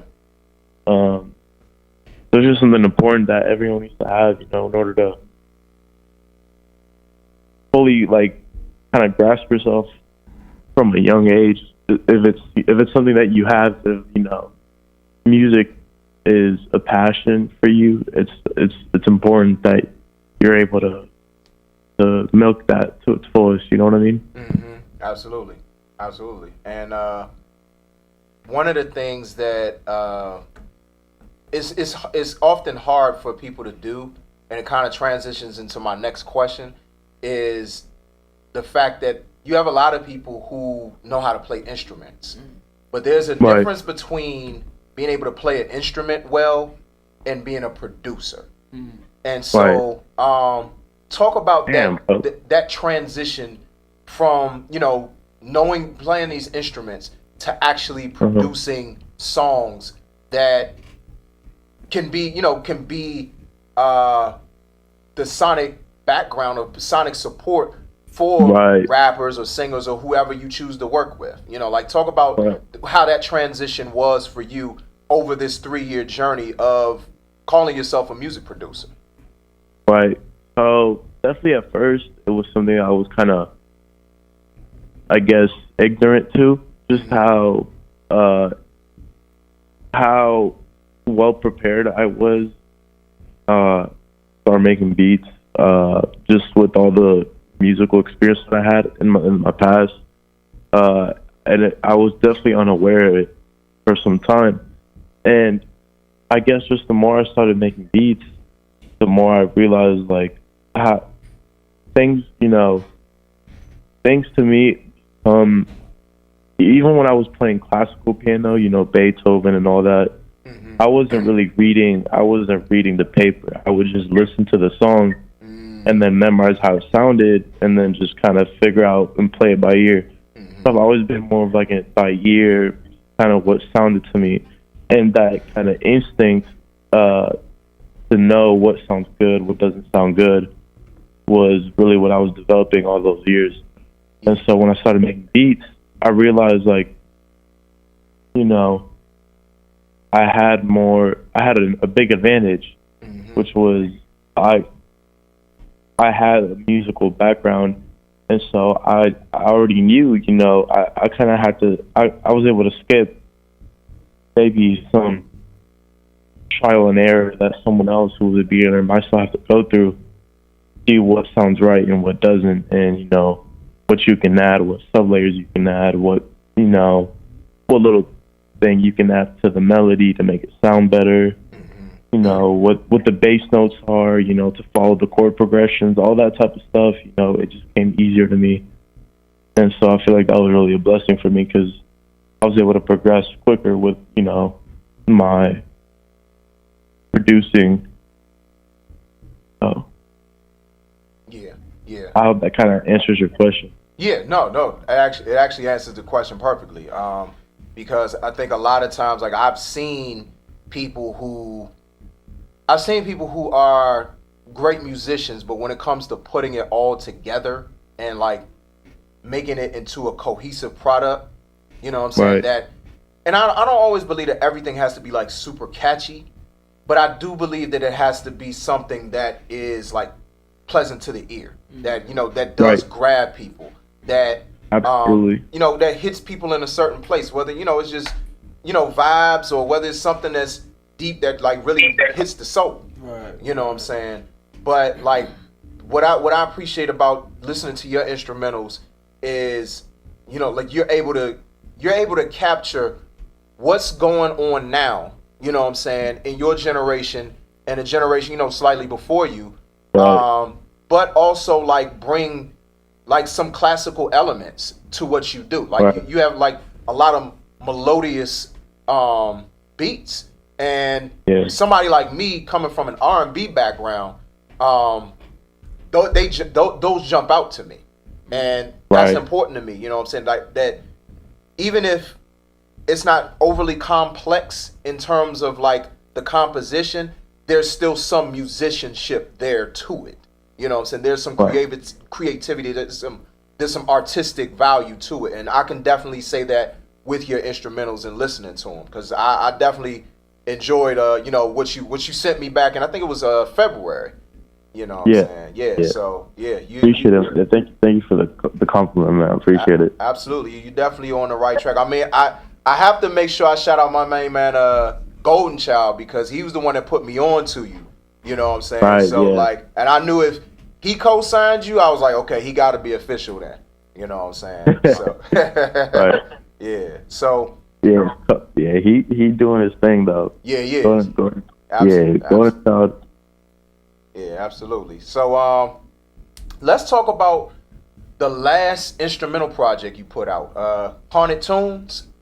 Yes, sir. Yeah. So I was looking, I listened to the project, and I like all of your music, you know what I'm saying? I loved it. I was interested in the song titles, and all of them were emoji codes. Yeah. I thought that was like really, really creative, but it once again tapping into, this generation and what's going on now while still doing you. You know what I'm saying? Right. So one, I wanted to ask you why you decided to go about it that way, and two, I also wanted you to talk about the effectiveness of like releasing instrumental projects, because Right. You know, like at one point, a lot of people were doing stuff on, you know, SoundClick, SoundCloud, like all these different avenues to like promote their beats, you know, promote the fact that they actually, you know, produce. But now, like, you see a lot more producers like releasing instrumental projects as their way of kind of like connecting with artists. So, yeah, I just wanted to kind of like, you know, ask you, one, about the song title, you know, why you titled it that way, and then two, like the effectiveness of releasing instrumental project in today's era of how people receive music. Right. So, damn, bro, you came prepared. I'm really impressed. That's a good question too. That's a good question. Appreciate it. So first to answer, you know, your question about the song titles, it's crazy because if you look at the first track and kind of read it all the way down the last, starting with the money sign, it spells out spooky tunes, but kind of broken up in a weird fashion. That's tight. That's creative. That's really creative. I like that. Yeah. That's Thank dope. you, man. So, and honestly, bro, like, I didn't want to title these songs at first. I was just gonna put them as 1, 2, 3 all the way to 10. But it wouldn't let me do that. When I was trying to upload them, it said I couldn't. You know, I couldn't just. So I started thinking, and at first I tried to finesse the system and just kind of spell them out or make it kind of weird, so I could still just number 1 through 10. Yeah. But it just wouldn't let me. So then I figured I had to do something else, and then I came up with this, you know, which is just to make it kind of a trippy spelling if you read it down the list. And to answer your question about the tape itself, I think this might be a different experience from someone else who has released a beat tape, but for me, it was more about, you know, the challenge to myself, and, you know, the what would it be, the word, the gratification of being able to say that I did that, you know, that was work that I did by myself. Yeah. And it was more about the work than it was the output, because I mean, and people definitely enjoyed it. You know, I got a lot of positive feedback, a lot of videos of my friends listening to it in the car, you know, which always brought a smile to my face. Yeah. You know, people definitely listened to it, and people definitely enjoyed it, which was the whole point, right? And in that sense, I succeeded, you know, when people listened to it, they wrote me a little message, you know, they'd be like, hey, congratulations, you know, whatever. But on speaking more on a statistical side, speaking more about, you know, views and whatnot, it's definitely not the way to go. You know, people aren't going to come back to an instrumental. I mean, you can really love an instrumental and come back to it, but if there's no words on it, it's probably going to get, you know, burnt out after a few times listening to it, and, you know, there's nothing that's really going to hold you there and make you come back to it. So people can definitely listen to it and appreciate it, but it's not something that they're going to come back to. Right. So in terms of, you know, being able to have something out there to show people, be able to say, yeah, that's me, is great, you know, and you can definitely connect with your audience that way, you know. They can definitely get some sort of emotional response from your music, which is at the end of the day what you want, you know, to share a connection with your listeners. But if you're looking to make money, if what you're looking for is sales, I definitely wouldn't recommend it. I'd probably go with just, you know, post your beats on your social media, and, you know, but if you're hoping to make money, or if you're hoping to, I don't know, you know, blow up through it, it's probably not going to happen. As far as the experience has gone for me, at least. Yeah, because I think when it comes to that, it's definitely a experience thing, because yeah, I know exactly. when I put out my instrumental project last year, I actually got some business off of it, and that's really the biggest reason why I asked that question, was because you know, for some people it leads to more business. Like in terms of, and you said it right. Like in terms of like your average fan staying with it and constantly playing it, it's not likely to happen. But right. as a producer, and you have like other artists who listen to it, and they'll hit you up like, yo, you know what I'm saying, anybody got this beat? You know, like I feel like that's really the biggest plus to releasing, or one of the biggest pluses to releasing an instrumental project, outside of what you said in terms of just the gratification of knowing that you could actually do it and put it out there and it's well received, or just to say, hey, I'm just stepping out there and I'm doing it. Like I'm just stepping out on faith. Like, hey, I'm confident in my abilities as a producer to put something out there, put a cohesive project out there that people will receive. You know what I'm saying? Yeah. So, yeah, I mean, yeah, you broke it down, man. You broke it down. So yeah, that's definitely a good point as well. You know, I'm gonna just go ahead and state that, you know, my beat tape, I'm very proud of it. You know, great, but I think the beats on there weren't, you know, they weren't my peak, and I was also trying to go for a certain type of beat, so I couldn't just put up, you know, my favorite beats on there. I was definitely going for like that ominous, you know, it was called Haunted Tunes, Spooky Tunes. That's what the track title was. So I was definitely trying to keep it with the, you know, a certain type of beat, a certain vibe. Right. Yeah. But I didn't. I think it's just at least curious that I didn't receive that same engagement as you did. And I'd probably just say it's probably because the beats weren't all that nice, man.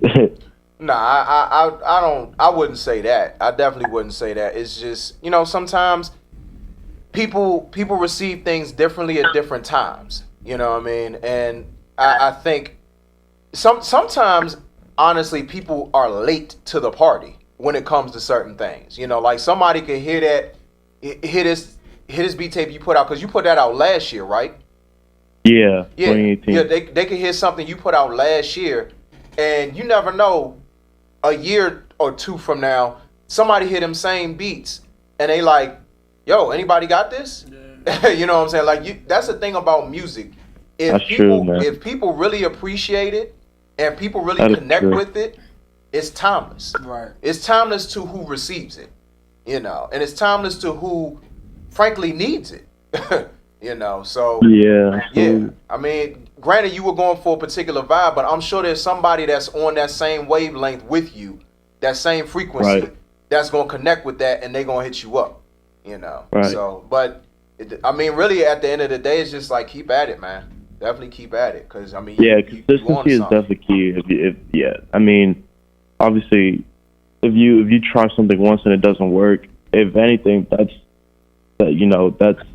the greatest piece of, you know, advice, greatest piece of knowledge you can get. You know, this doesn't work. Before you didn't know that, and now you know. Right. That's important. Exactly. Yeah.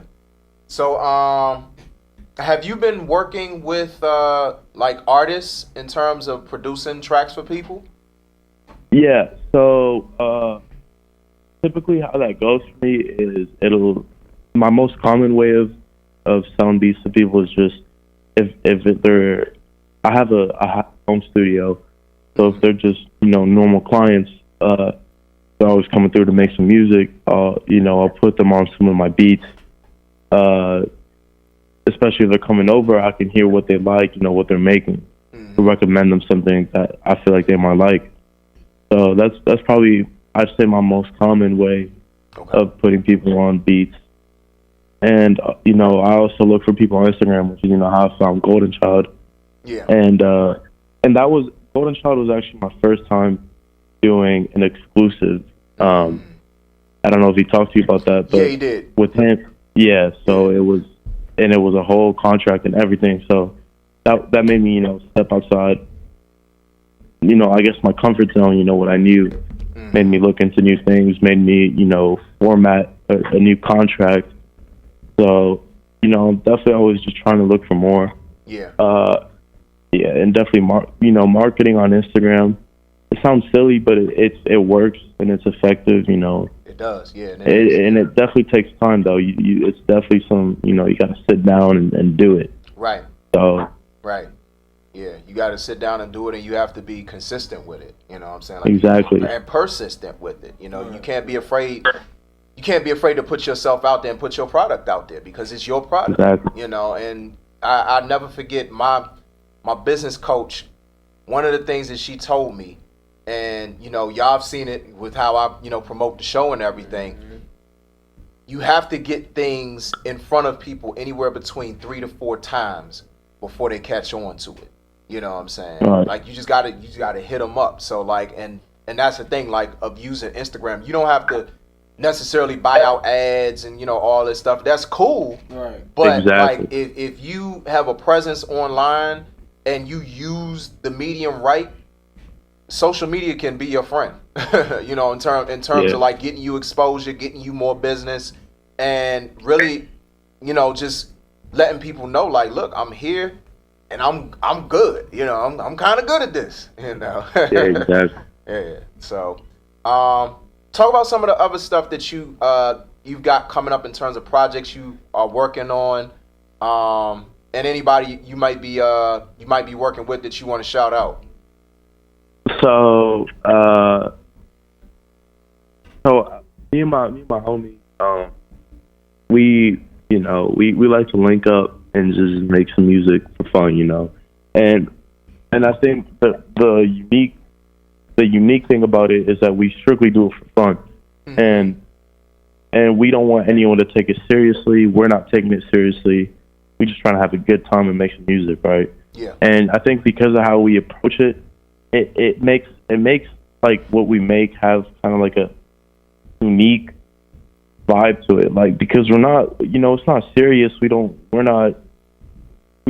you to take it seriously. It's not a serious track, but it's still quality. We're not making right. We're not making just something random. But so where I'm going with this is we just kind of finished a song called BDE, which I don't know if we're allowed. Are we allowed to cuss on out here? Nah, you gotta censor yourself. No, okay. It's big energy. You can feel in the D. So, and so yeah, it's just us messing around, and it's great. We love doing it. It's great. It's wholesome. When we drop it, it's great to see people like it. So yeah, bro. Basically, me and the homies, bro, we got a new song called VDE out. Okay. It's not out, but it's on its way. Okay. And so it's gonna be great, bro. And yeah, it's just me and my high school friends. So I'll definitely shout out Junior and shout out Morris. But yeah, man, that's definitely what we're working on next. So hopefully be getting that out soon. Okay. Cool. Definitely, clean it up, get it to me. I'll make sure we put it in rotation. You know what I'm saying?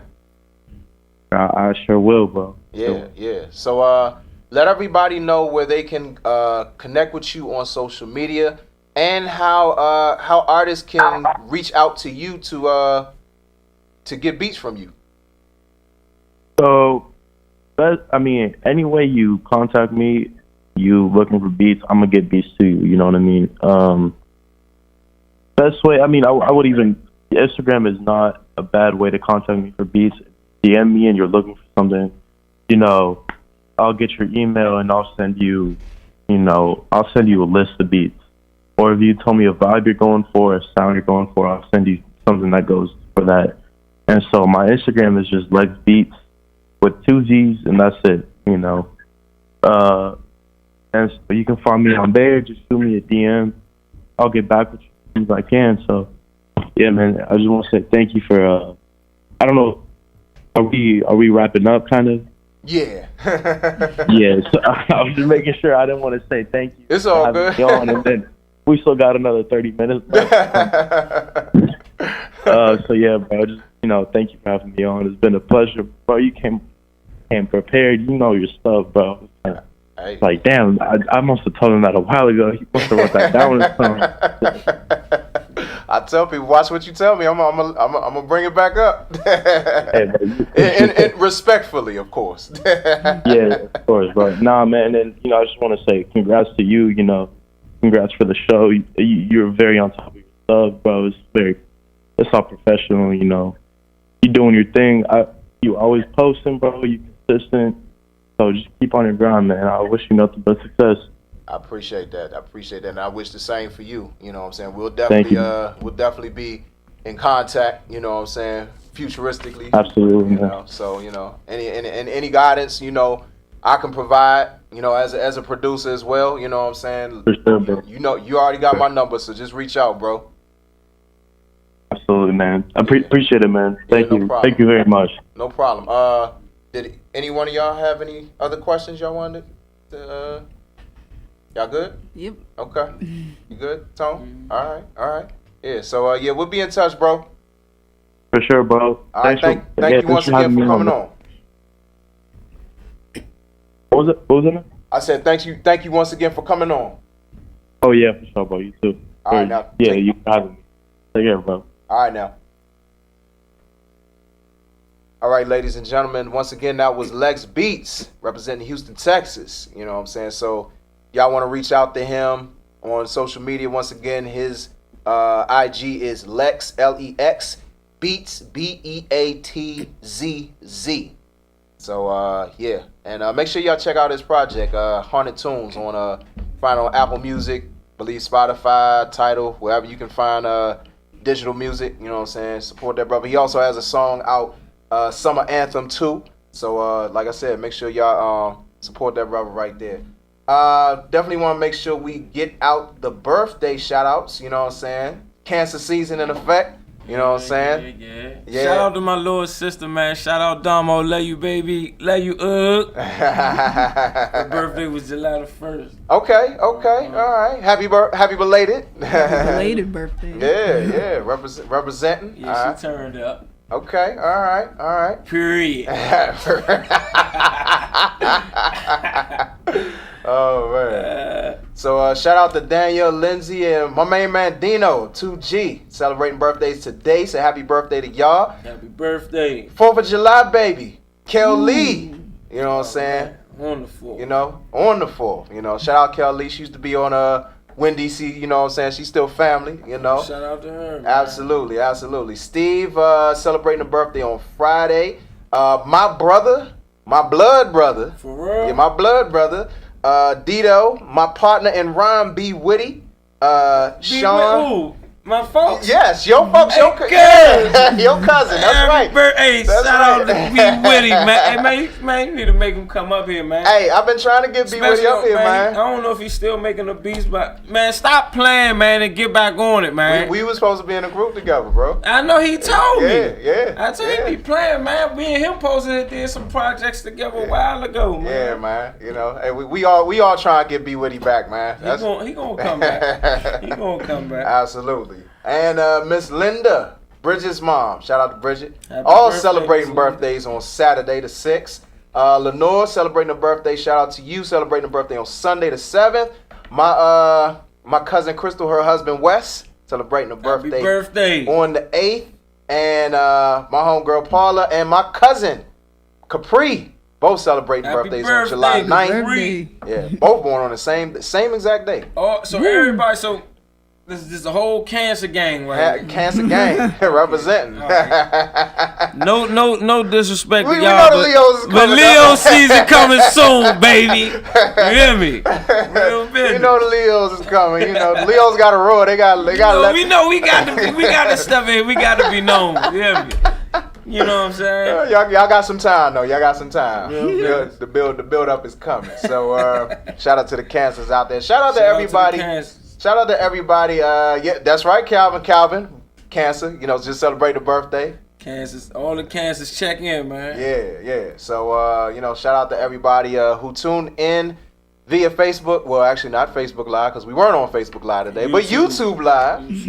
Tune in on the app. Tuned in online. Appreciate you today. You know what I'm saying? Dealing with the technical difficulties, but we made it through. Got to shout out my star intern, TT. And my special guest, Tone Butta. Real bitch. the missus said, yeah, tell Tone Butta, because she always call you Tone Butters. I'm like, nah, that was the old days. I don't do that no more. I put them down. Yeah. It's like, that's glory to God. Like, I ain't never met that man, but I feel like we homies.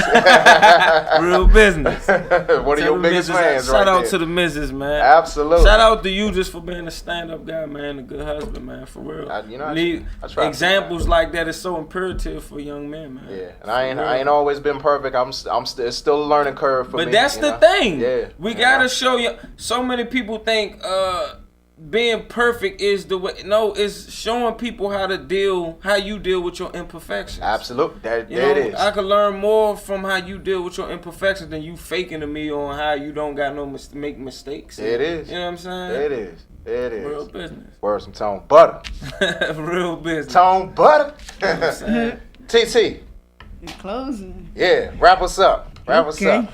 So, I said the struggle of life, but the mind of a fight.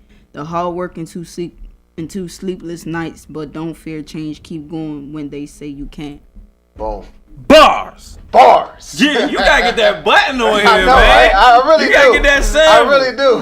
Straight up. I'm gonna pull you saying it. Say and no then more. You know I'm always with it. You know I'm with it. You know I'm with it. So you a poet, TT? Yeah, I love poetry. For real? Oh, we gotta link up, man. See? That's what I do, man. Talk about the poet, That's TT what the poet. I come back in here with my poet outfit on, and you probably believe me more. You probably believe me. Come out here in my casual gear. You probably, oh yeah, poet. Yeah, man. You said something to that dude though. I wanted to speak about. Yeah. You was talking about time. I forgot what you said, but you was just talking about timing. Mm-hmm. And I had wanted to chime in because I was like, man, I wrote "Why the Good Die Young" like 5-6 years ago. And God would not allow me to do nothing with it. He wouldn't allow me to record it or nothing. Wow. But he told me to write, and sometimes that's how God do, because everything happens in His perfect time. That's right. And there's a purpose. I think that's what you said. He was like, it's a purpose and a time for when it supposed to be released or when it's supposed to happen. Exactly. Yeah, I was talking about like sometimes like you put it out, but then somebody receives it when it's time for them time for them to receive it. That's what you said, and that's like how God works. You know what I mean? Like I wrote that joint, and that's not the only one, but I wrote "Why the Good Die Young" like 5 or 6 years ago, and God wouldn't even let me record it. He was like, "Nah, just put it to the side." And I'm like, "Well, you made it urgent for me to record it now," but during that time, it was needed based on what was going on. It was needed for me to write it because I had the inspiration at that time. Right. But God already had it planned to use it years later. You know what I'm saying? So it's always on God's perfect timing. So that said, man, trust God's timing. Sometimes you may get a prophetic word or anything, a promise that God may give you. That doesn't mean it's gonna happen right away. That's right. But just trust the process, man. That's right. And just trust God, man, because it's a purpose and it's a time for everything under heaven, man. It's a purpose and it's a time for everything. And when it happens in God's timing, I'm trying to tell you, it's going to be extraordinary. Bars. It's going to bars. And it's going to reach who it's supposed to reach at that perfect time. That's you know it. what I mean? That's it. Because, I looked at all the things that's, like, since 5 or 6 years ago, think about all the murders and the big, things that's been happening in society and stuff like that, the travesties and stuff like that. It's just building it up to make this song even more relevant. You know what I mean? That it needs to be, a message like that needs to be heard, man. Yeah, it's going to be even more impactful. You know what I'm saying? Absolutely. Real business. Yeah. So, TC, appreciate you with those final words. Most Tone Butta, definitely, TT. appreciate you for those extra final words. Man. Definitely needed that. That was a word for me right there. Man, all glory to God. Yes, man. absolutely. So make sure y'all continue to stay tuned to Win DC Radio later today. DMV Culture Club comes on from 6 to 8 p.m. And Grind Season Radio comes on from 8 to 10 p.m. right here on WinDCRadio.com, the Win DC Radio app. Many of these shows available on Maybe Facebook Live if they get it together later. Get it together, Facebook. But definitely YouTube Live. And of course, it's all powered by GoWin.media. Appreciate every last member Team Bars who tuned in today and those who will tune in on the replay. Because I know a lot of people were lost when Facebook Live wasn't there. Sorry about that, everybody. But y'all will get tagged in the replay. Don't worry. For sure. I will share it 300 times. He's not exaggerating either, y'all. That's not an exaggeration. Definitely not. And if y'all want to book me, if y'all want to hear me, want to see me perform, y'all want to book me, hit my manager up at Jesus Christ. You know what I'm saying? Just holler at him. You know, say your prayers, ask God. God is my manager. You know what I'm saying? Book me today. He's always open. His office hours always open. Say your prayers and book me. You know what I'm saying? I like that. I like that. Business. There you go. There it is. Yes. So we're gonna go ahead and close out with my Fresh Tribe sister who was here last week, Latasia Leak with Divine Love. Ooh. And make sure y'all tune in next week.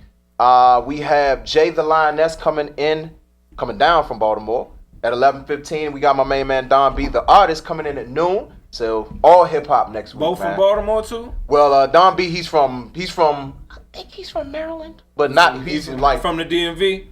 DMV, because Okay. I mean, you know, like shout out to Baltimore though, man. Shout out to Baltimore. I personally count Baltimore in the DMV. Right, man. You It's know? all about the love, though, Yeah, man. Regardless of what everybody else and people personal opinions, man. It's all about love, man, and connecting and just doing things for the right reason, for a good purpose. You know what I'm saying? So shout out to B More. Shout out to the whole DMV, baby. That's right. Real business. So make sure y'all tune in next week. And y'all enjoy the rest of y'all week. Yeah, man. For those who celebrate the 4th, be safe. Yeah, be safe. I personally don't celebrate the 4th.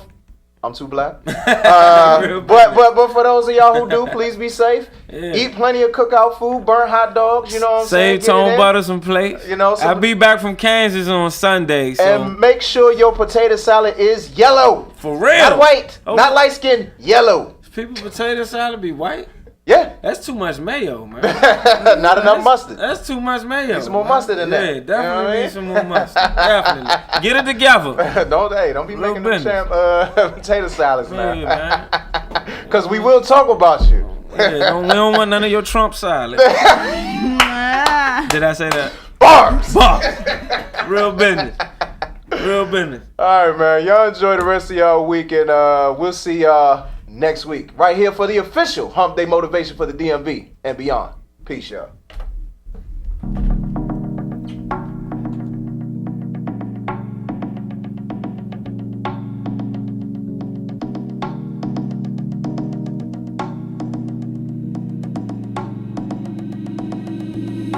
You make me feel free.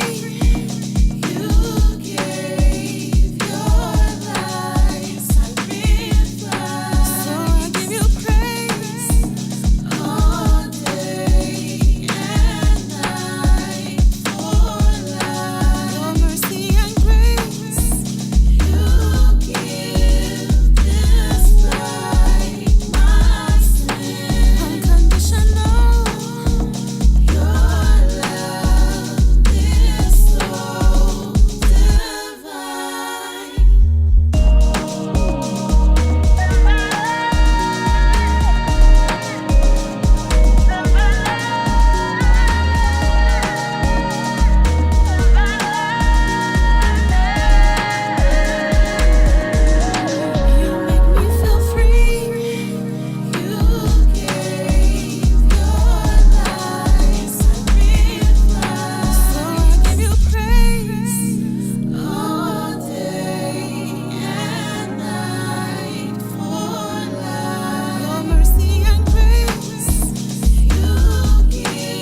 That's it. I did it. Mommy did it?